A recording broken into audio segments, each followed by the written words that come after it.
Oke, Assalamualaikum warahmatullahi wabarakatuh. Salam sejahtera, selamat siang.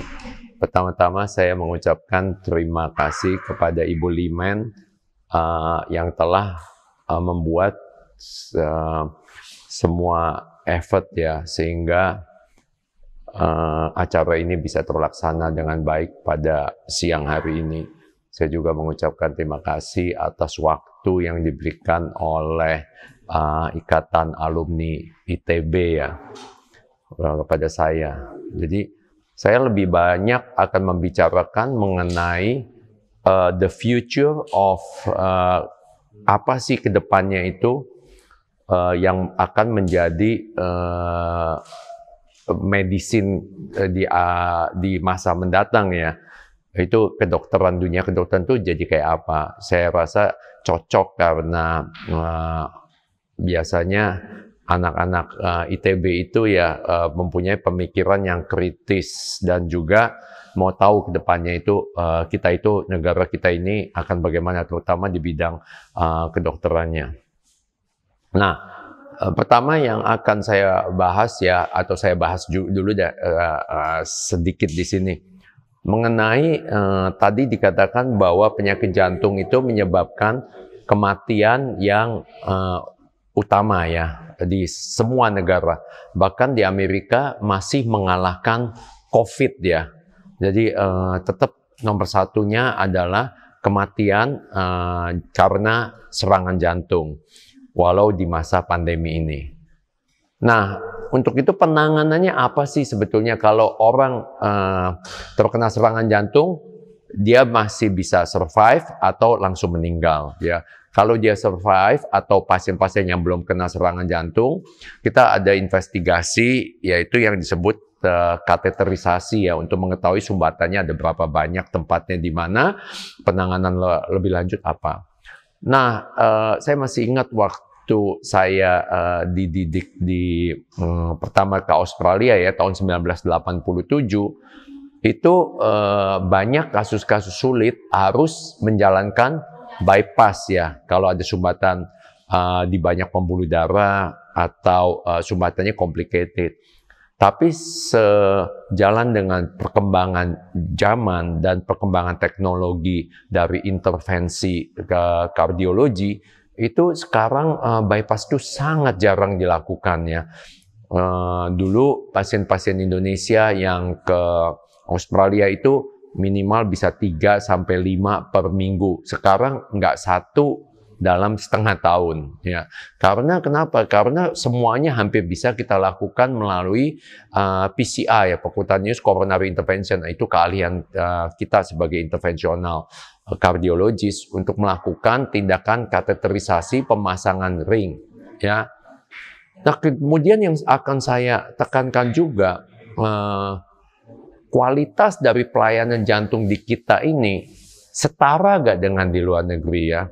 Nah, kebetulan kita di Rumah Sakit Bethsaida, kita mungkin yang terbanyak ya melakukan intervensi di seluruh daerah Tangerang ini. Nah, untuk itu tentunya kita harus mempunyai tim yang solid dan juga dibutuhkan komitmen dan kerja keras ya, tidak ada yang gratis gitu ya. Nanti saya tunjukkan kenapa kok kita bisa memegang market ini ya.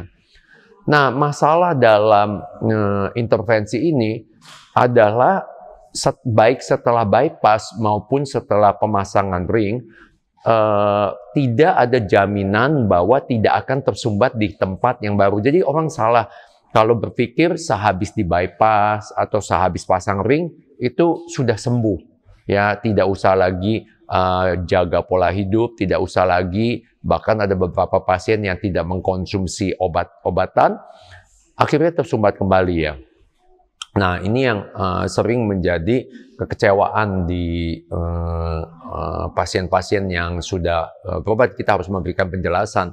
Nah, istilah restenosis pada kasus-kasus PCI ya, atau setelah pemasangan stent, itu terjadi di mana saja. Saya membicarakan bukan hanya terjadi di negara kita, tetapi terjadi juga di center-center besar seperti di Amerika, di Jepang ya. Nah, namun untungnya kita salah satu center yang mempunyai atau mengetahui rahasia untuk mencegah restenosis ini. Ya, kita yang pertama di Indonesia dan kita sekarang leading di bidang mencegah restenosis ini.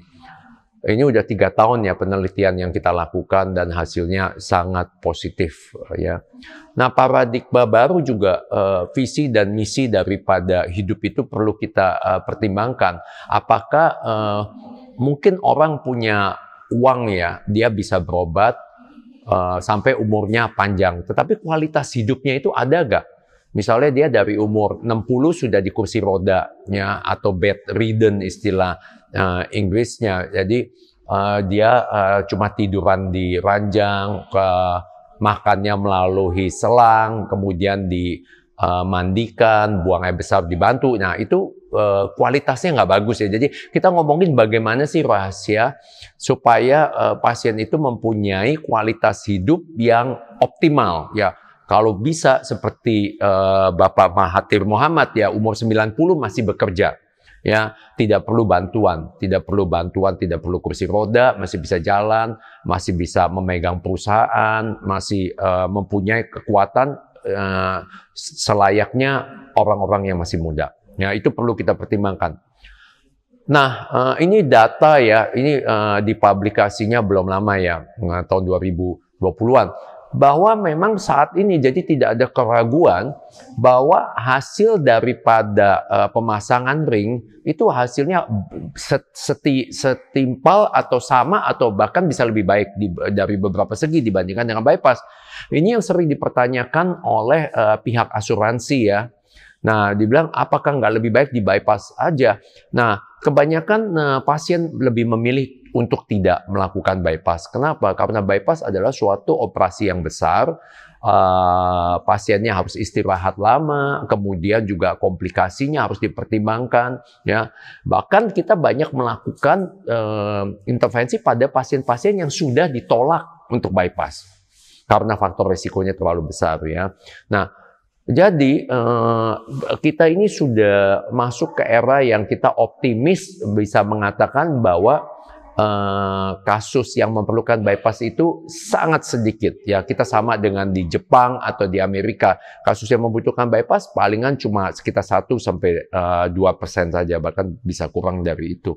Kebanyakan bisa kita lakukan dengan PCI karena keahlian kita sudah semakin meningkat ya tahun demi tahun, pengalaman kita dan juga alat-alat yang kita gunakan itu sudah mendukung, tidak kalah dengan di luar negeri. Nah, kita harus pikirkan ini masalah yang sangat memalukan buat bangsa kita ya. Kenapa orang Indonesia yang terkenal sudah merdeka sejak tahun 1945, kenapa kita membutuhkan orang-orang kita kenapa masih membutuhkan kedokteran, pelayanan kedokteran di luar negeri ya, banyak yang pergi ke Singapura atau bahkan sekarang ke Malaysia ya. Nah, tentunya salah satunya adalah masalah biaya yang ini harus dipikirkan juga oleh pemerintah kita dalam persaingan global. Kita tidak bisa seperti katak dalam tempurung, kita tidak melakukan action apapun juga sehingga kejadian ini kita ignore ya, tidak bisa ya. Nah, kebetulan saya dulu lulusan UI ya, saya lulus dengan summa cum laude yang terbaik. Ya. Nah, waktu itu saya sudah peringatkan kepada teman-teman saya, sealumni, bahwa nantinya ke depannya kalau kedokteran kita seperti katak dalam tempurung, tidak melakukan perubahan, kita akan banyak pasien-pasien pergi berobat ke luar negeri. Dan ternyata ketika saya pulang ke Indonesia tahun 2000-an, itu impian menjadi kenyataan. Ya, ternyata memang banyak pasien-pasien kita berobat ke Malaysia dan ke Singapura, saat itu ke Singapura, dan belakangan ini banyak yang ke Malaysia. Coba untungnya karena kita memberikan pelayanan yang demikian baik, yang tidak kalah dibandingkan dengan Singapura atau Malaysia, bahkan lebih baik karena bahasa Indonesia adalah bahasa kita, bangsa kita adalah bangsa kita sendiri. Jadi seharusnya kita lebih jago untuk menangani pasien-pasien kita dibandingkan dengan Malaysia atau Singapura ya, kalau kita betul-betul dokter yang care ya, dan juga yang dokter yang kompetennya tinggi ya. Nah, ini kita bersyukur dengan adanya COVID ini sehingga pasien-pasien tidak bisa pergi ke Malaysia dan Singapura, mereka banyak datang ke tempat kita. Dan mereka ternyata kita memberikan servis yang melebihi daripada yang bisa diberikan di Malaysia dan Singapura, sehingga mereka tidak akan, walaupun COVID-nya nanti tenang, mereka tidak balik lagi ke Malaysia atau ke Singapura, karena mereka sudah puas dengan pelayanan yang kita berikan. Nah, tentunya kita akan menjadi orang-orang kerdil yang menganggap bahwa kita itu saingan dengan rumah sakit di Indonesia. Ya, saya bilang jangan berpikiran picik. Persaingan kita itu dengan rumah sakit di Malaysia dan Singapura, bukan sesama rumah sakit di Indonesia ya. Nah, hal itu tentunya harus paradigma daripada pandangan dokter-dokter di kita ini harus diubah. Ya, jangan kita selalu yang ada adalah cemburu atau iri hati, tapi lebih lihat ke arah kedepannya ini gimana.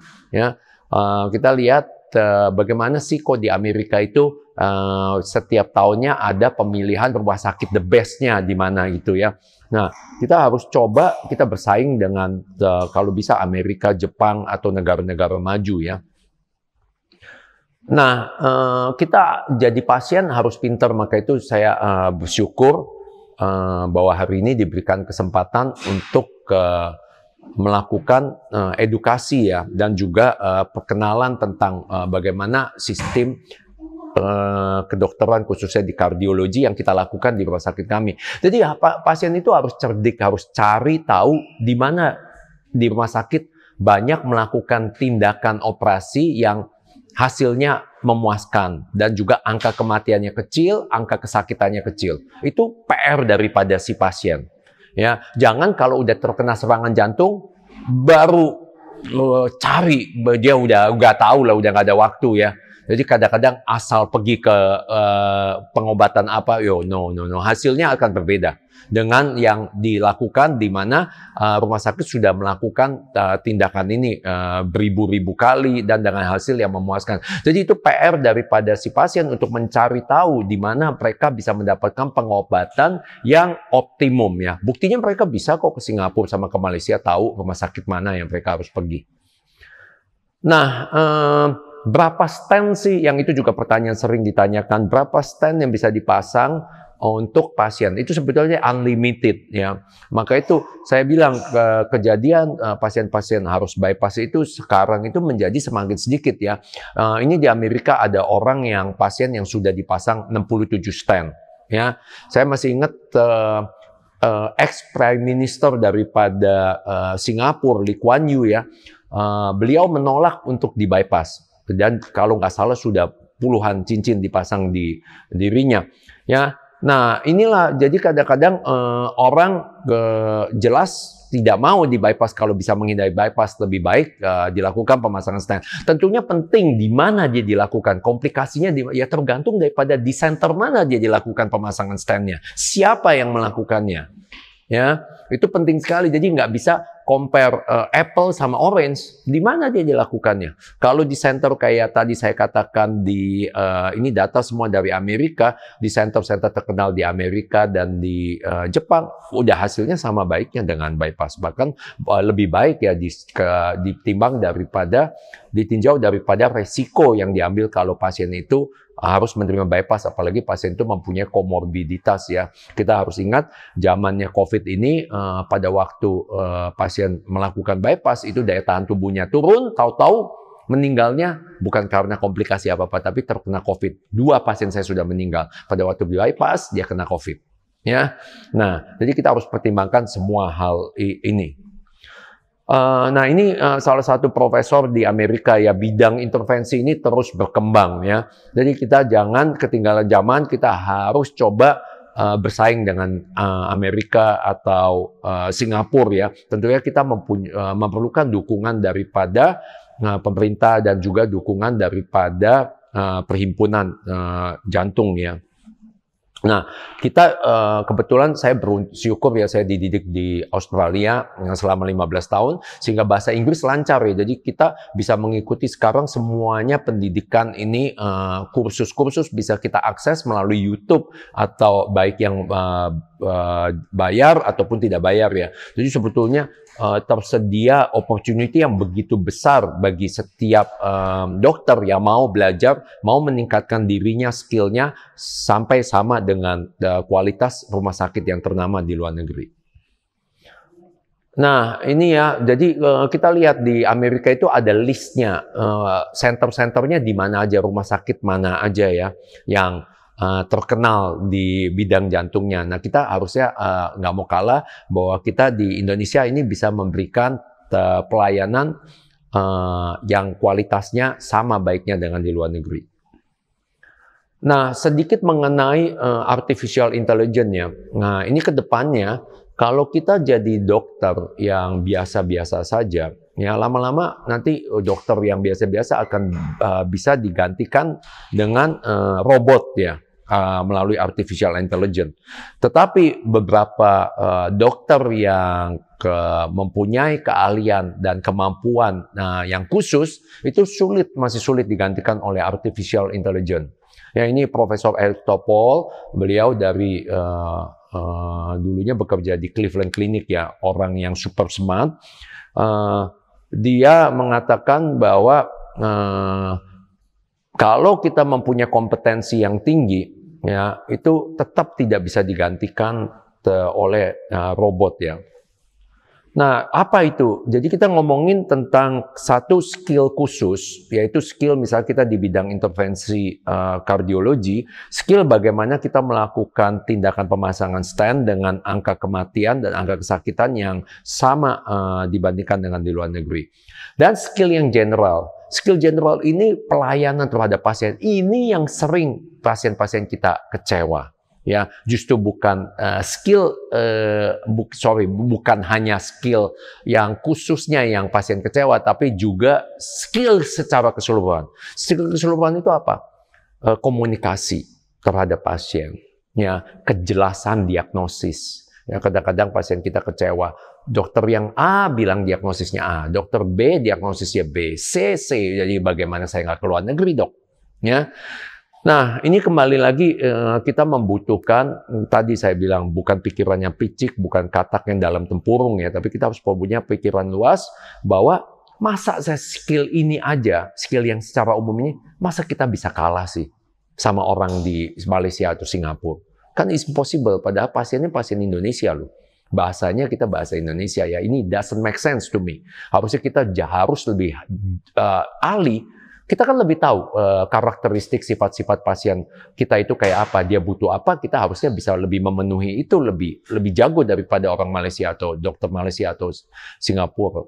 Ya, saya masih ingat ya almarhum Kennedy bilang jangan selalu bertanya apa yang bisa rumah sakit berikan kepada kami, apa yang bisa negara ini berikan, tapi kita balik bertanya apa yang kita bisa lakukan sehingga kita mempunyai dampak impact yang besar terhadap rumah sakit, impact yang besar dan dampak yang besar terhadap negara dan bangsa ini. Yaitu, jadi kita harus selalu menjadi revolusioner ya, kita yang menjadi pemula. Nah, kenapa kita nggak bisa digantikan robotik? Kita punya communication skill. Robot itu tidak bisa mempunyai emosi. Dia tidak bisa merasakan apa yang pasien rasakan. Ya, tapi kalau kita kan bisa. Kalau pasien cerita apa, kita bisa ikut sedih, bisa ikut ketawa, dan selanjutnya. Ya, robot nggak bisa itu.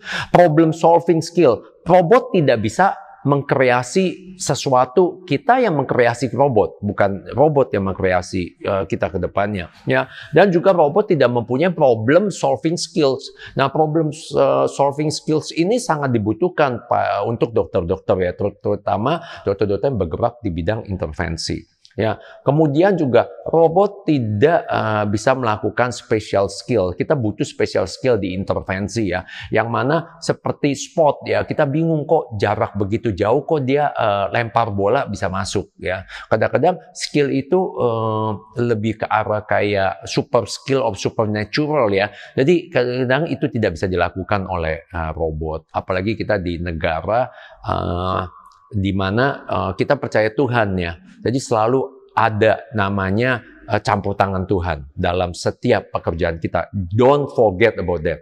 Robot tidak mempunyai Tuhan. Nah, jadi kompleks task juga kita kadang-kadang juga suster suka bingung kok dokter bisa sambil nulis, sambil ngobrol, sambil dengar. 3 task dilakukan pada saat bersama. Robot tidak bisa. Robot hanya bisa melakukan 1 task. Jadi kita orang-orang yang pandai dan bijak, kita nggak usah takut kedepannya bisa digantikan oleh robot. No. Karena tetap robot itu manusia yang ciptakan. Nah, ini ya sekedar tentang penanganan yang kita lakukan yang mungkin tidak dilakukan di tempat lain. Yang kita standarnya internasional ya. Kolesterol itu selalu ada guideline yang saya mau kasih tunjukkan. Jadi guideline itu diambil dari Amerika dan Eropa. Misalnya kalau orang sudah ada sumbatan jantung, dia kolesterol LDL yang jahat itu harus di bawah 55. Itu kriterianya firm. Ada publikasinya. Ya, dibuat guideline-nya. Nah, kok bisa di dokter A bilang 100 bagus? 75, dari mana kriteria itu? Di kita 55, sesuai American Standard. Nah, akhirnya pasien kecewa kan? Kalau dia dinyatakan 100 bagus, dia pergi ke Singapura pakai 55. Udah, kasusnya loose. Nggak bakal dibalik lagi ke Indonesia. Ya, jadi kita standar harus berdasarkan internasional. Bahkan kita bukakan, ya saya selalu ada laptop, di depan waktu saya konsultasi dengan pasien, saya tunjukkan di laptop nih kriteria kita sama dengan di Amerika. Ya, jadi pasiennya puas sekali. Nah, kemudian merokok ya itu jelas kita semuanya tahu bahwa di kerdusnya sendiri ditulis perokok itu merupakan penyebab sumbatan jantung ya. Tekanan darah tinggi, kita ngomongin lagi kriteria berapa sih yang disebut tinggi. Nah, kita mau baik umurnya tua maupun muda, kalau bisa tekanan darah atasnya jangan lebih dari 130, bawahnya jangan lebih dari 85. Nah, itu berdasarkan standar. Ya. Nah, diabetes, kita ada istilah yang disebut pre-diabetes. Sebelum orang menjadi diabetes, jangan sampai dia jatuh ke diabetes. Sebelum dia jadi diabetes, kita udah tolongin dengan mengubah pola hidup. Ya, dan sehingga pasien itu terhindar daripada pemakaian insulin atau pemakaian obat-obatan kalau perlu. Bahkan bisa sembuh tanpa obat-obatan atau insulin. Obesitas, ini kriteria juga banyak yang rancu. Berapa sih yang disebut overweight? Ya, kita memakai kriteria yang sangat strict, yaitu di atas BMI, yaitu berat badan dibagi tinggi badan pangkat 2 dalam meter. Jadi kayak saya berat badan 58 kilo, tinggi 172. Jadi 58 dibagi 1,72 pangkat 2. Nah, itu kurang lebih BMI saya adalah 19-20. Itu perfect. Ya. Nah, kadang-kadang orang memakai kriteria yang lama. Nah, disebut overweight itu kalau BMI-nya di atas 25. Oh, itu mah udah obes. Ya. Jadi kita harus lihat kriteria ini harus strict.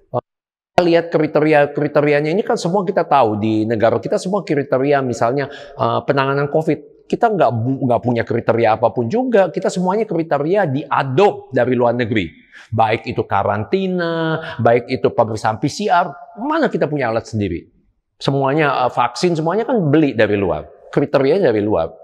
Jadi kita harus memakai kriteria untuk jantung pun dari luar.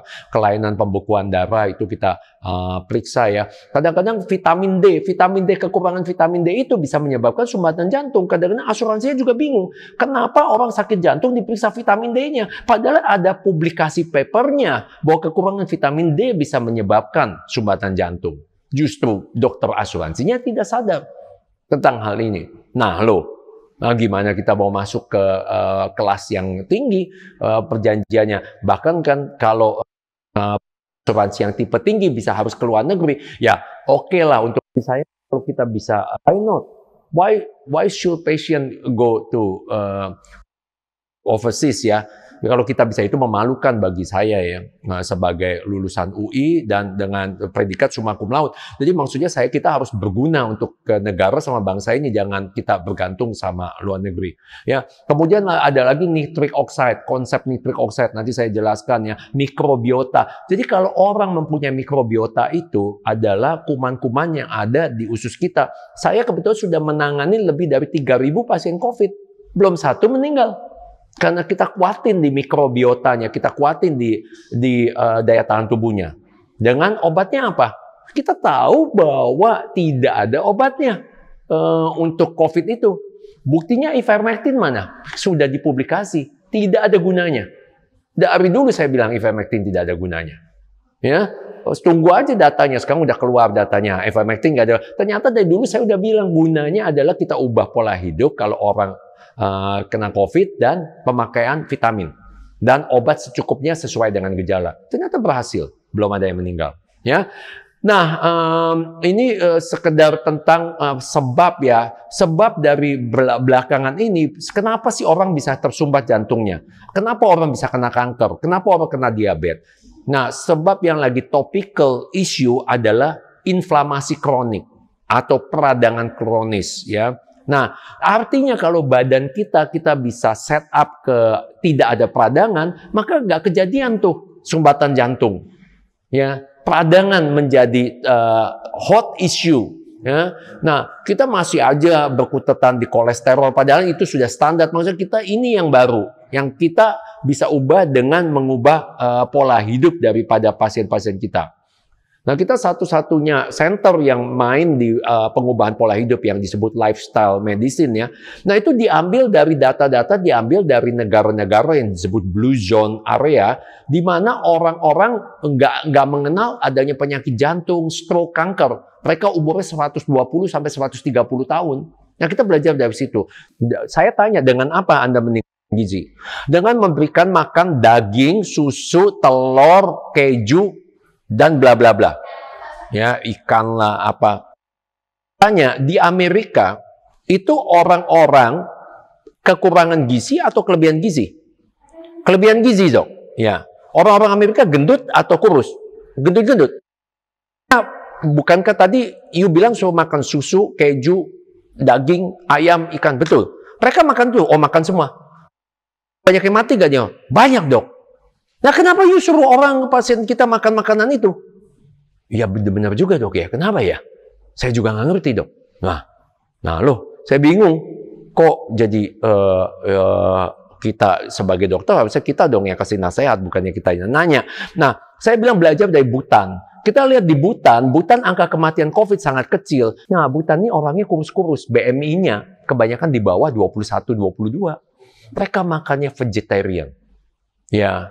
Nah, artinya kita udah tahu key-nya. Salah satu key penanganan daripada COVID dan jantung, ya, itu adalah mengubah pola hidup, mengubah makanan daripada si pasien. Kebetulan saya dididik di bidang, saya mendapat biomolekular medicine ya. Jadi kita harus bisa menghubungkan basic science dengan aplikasinya ke klinis. Ini yang sulit, karena ini membutuhkan ya maaf kata software yang lumayan ya, jadi otaknya harus lumayan. Nah, jadi seperti Elon Musk dengan Teslanya ya, dia bisa menggabungkan antara electrical car yang ramah terhadap lingkungan dengan sesuatu yang bisa berguna untuk orang banyak, diubah dari bentuknya menjadi mobil. Ya, nah kita dalam hal medicine ini ya ada teori nitric oxide. Nitric oxide ini udah lama 1998. Kita tahu kalau tubuh kita banyak mengandung nitric oxide, maka kemungkinan itu terjadi sumbatan, stroke, kanker dan lain-lain penyakit-penyakit ini termasuk COVID kematian karena COVID akan menjadi kecil. Ya, kemudian ada lagi teori tentang mikrobiota ya, itu 1950 something udah tahu. Cuma aplikasinya belum banyak yang tahu. Jadi kalau kita banyak makan makanan vegetarian, ya, nah kuman-kuman di usus kita akan berubah menjadi kuman vegan. Nah, kuman itu mengeluarkan produk yang mana mencegah kita terjadi inflamasi, sehingga kita kalau kena COVID nggak bakal meninggal, nggak bakal kena cytokine storm. ya, atau badai sitokin, itu sebagai contoh. Ya, kemudian ada teori-teori bagaimana menguatkan sel kita sehingga walaupun umur biologis kita 60, tapi sel kita semuda seperti anak umur 30 atau 40. Kalau kita muda, misalnya pada waktu pandemi COVID, orang muda jarang yang meninggal kena COVID. Ya, harusnya. Nah, jadi juga anak kecil jarang. Anak kecil itu kaya akan nitric oxide. Anak kecil itu bagus mikrobiotanya. Karena anak kecil masih di bawah bimbingan orang tuanya dalam makan. Kan nggak ada anak kecil yang tiba-tiba, saya minta makan es krim, saya minta makan coklat. No. Ibu dan bapak yang benar pasti memberikan anaknya banyak makan sayur-sayuran. Ya, bubur dengan brokoli, bubur dengan wortel, dan sebagainya. Sebagai itu. Anak kecil juga mempunyai vitamin yang jumlahnya lebih tinggi dibandingkan dengan orang dewasa. Nah, kita lihat negara kita tropis contohnya.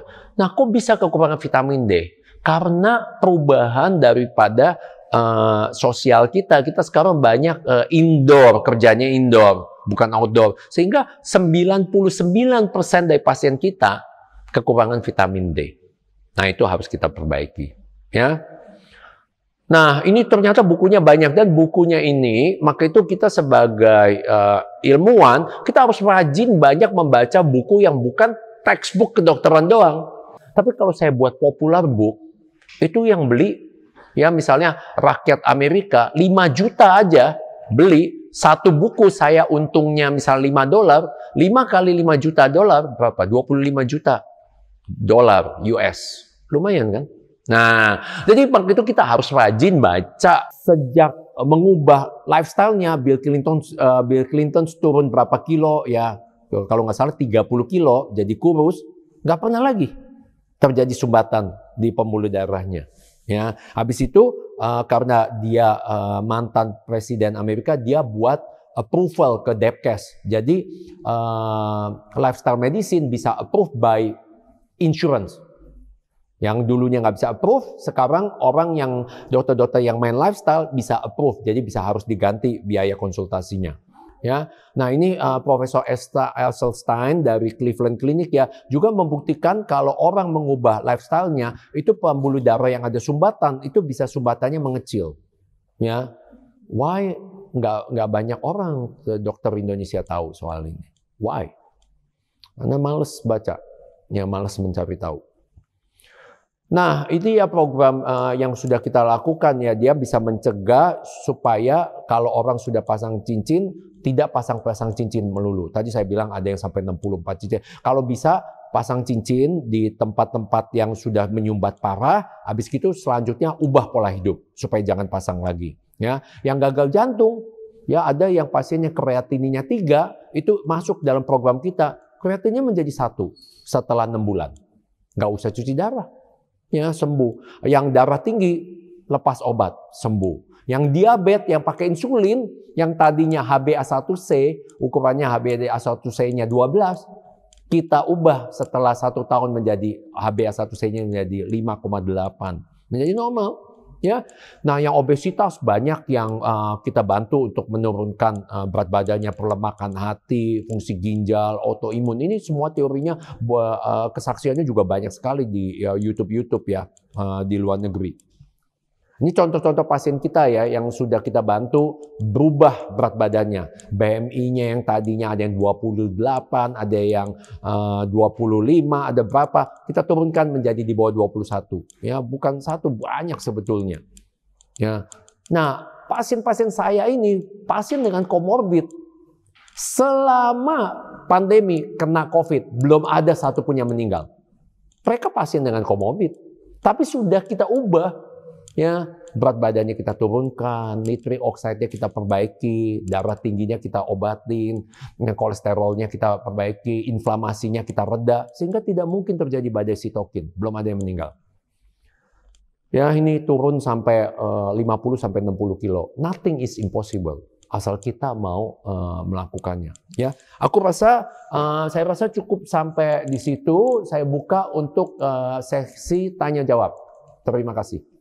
We'll be right